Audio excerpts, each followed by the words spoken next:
السلام علیکم ناظرین، آپ دیکھ رہے ہیں زبان خلق آفیشل اور میں ہوں ڈاکٹر شہزاد۔ ناظرین،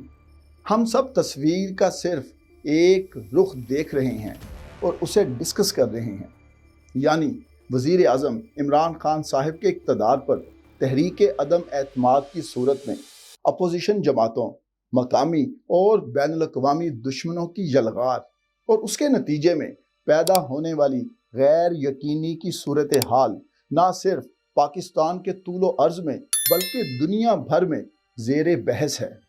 جبکہ تصویر کا دوسرا رخ جو کہ بہت ہی حیران کن اور توجہ طلب ہے، اس پر کوئی بھی توجہ نہیں دے رہا، اور وہ دوسرا رخ ہے تقدیر اور اوپر والے کی مہربانی۔ آپ تاریخ اٹھا کر دیکھ لیں، روز اول سے لے کر آج تک جب کبھی جس کسی نے بھی کلمہ حق بلند کیا یا حق کا ساتھ دیا یا اس کے لیے جد و جہد کی، اس کو ان گنت اور جان لیوا آزمائشوں کا سامنا کرنا پڑا، کیونکہ جتنی بڑی آزمائش اتنا بڑا انعام، اور تاریخ ایسے نڈر، بے لوث اور بے باک انسانوں کو ہمیشہ سنہری حروف میں یاد رکھتی ہے۔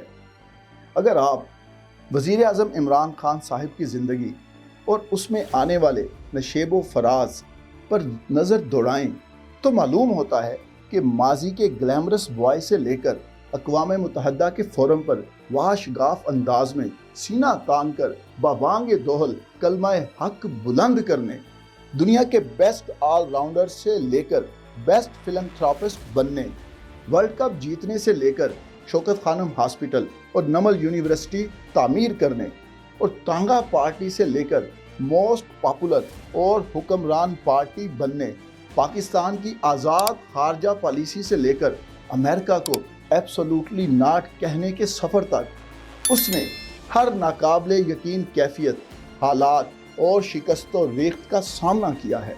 پھر جب وہ تمام ناقابل یقین آزمائشوں کی بھٹی سے ہوتے ہوئے کندن بن گیا تو اس کے غیر متزلزل ایمان اور خلوص کو دیکھتے ہوئے قدرت والے نے اس کو وہ ذمہ داری سونپ دی جو آج سے پہلے کسی حکمران کو نہ سونپی تھی، اور وہ ہے اسلام کے نام پر حاصل کیے گئے اس مملکت خدا داد کو ریاست مدینہ بنانا۔ کیا یہ محض اتفاق ہے یا عمران خان کا خوابی یا انتخابی نعرہ ہے؟ یقیناً نہیں، بلکہ اس کے پیچھے اس پاک رب کی حکمت ہے، اور وہ جسے چاہے اس کو چن لیتا ہے۔ تو جس پاک ذات نے عمران خان کی تڑپ، توکل اور خلوص نیت کو دیکھ کر اسے اس مقصد کے لیے چنا ہے، اب وہی ذات اس کو کامیابی سے ہمکنار بھی کرے گی انشاءاللہ۔ لیکن آزمائش شرط ہے، اور یہ وہی آزمائش ہے جس سے وہ اور اس کے سپورٹرز اس وقت گزر رہے ہیں۔ عمران خان آج جتنے مسائل کا سامنا کر رہا ہے، اتنا ہی زیادہ وہ ہمارے کرپٹ اداروں اور اشرافیہ کو بے نقاب بھی کر رہا ہے۔ یاد رکھیں، 74 سال کے بگڑے ہوئے سسٹم اور گروہوں، فرقوں، ذات برادری، لسانیت اور صوبائیت میں بٹی ہوئی قوم اور ڈالروں کے عوض اپنا ایمان بیچنے والی رولنگ ایلیٹ کو 5 سالوں میں تبدیل کرنا کوئی آسان کام نہیں ہے، لیکن عزم مصمم، نیک نیتی، خلوص، توکل اور مسلسل جد و جہد سے یہ منزل حاصل کی جا سکتی ہے، اور یہی کچھ عمران خان کر رہا ہے، اور آخر میں جیت اسی کی ہوتی ہے جو حق پر ہوتا ہے۔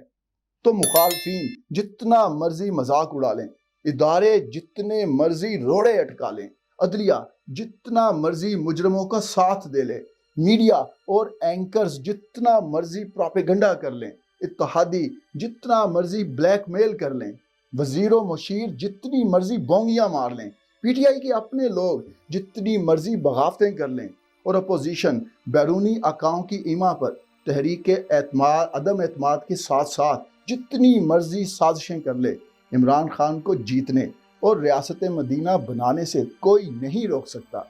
کیونکہ مدینہ کی گلیوں میں ننگے پاؤں پھرنے والا ایٹمی قوت کے حامل واحد اسلامی ملک کا عاجز حکمران اور سچا عاشق رسول صلی اللہ علیہ وآلہ وسلم ناکام ہو ہی نہیں سکتا انشاءاللہ۔ آخر میں عمران خان کے مخالفین کو یہ پیغام دینا چاہوں گا کہ عمران خان جس سوچ کا حامل ہے اس سوچ کو کوئی شکست نہیں دے سکتا، اور وہ سوچ یہ ہے کہ کیا ڈر ہے گر ساری خدائی ہے مخالف، کیا ڈر ہے گر ساری خدائی ہے مخالف، کافی ہے اگر ایک خدا ہے میرے لیے۔ شکریہ۔